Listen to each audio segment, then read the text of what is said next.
যাদের ধন বেশি ওনারা মনে করে, আমরা যারা ধন নাই তারা মনে করে কি আল্লাহ তাআলা খুশি হলে ধন দেয়, আল্লাহ খুশি হলে গাড়ি দেয়, আল্লাহ খুশি হলে বাড়ি দেয়, আল্লাহ খুশি হলে ব্যবসা দেয়, আল্লাহ খুশি হলে চাকরি দেয়, আল্লাহ খুশি হলে রাজত্ব দেয়, আল্লাহ খুশি হলে জায়গা দেয়। শ্রদ্ধার সাথে বলি, না রে না ভাই, আল্লাহ খুশি হলে রাজত্ব দেয় না। আল্লাহ খুশি হলে, খুশি হওয়ার নিদর্শন টাকা নয়, বাড়ি নয়, গাড়ি নয়।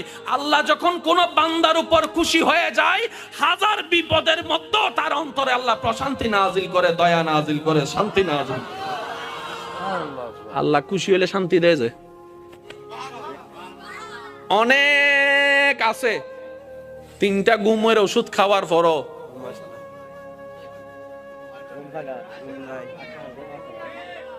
আরেকজন বাঙ্গা ঘরে থাকে, বাট্টা খাওয়ার পরে, নামাজ পড়ে বাট্টা খাওয়ার পরে যখন শুই,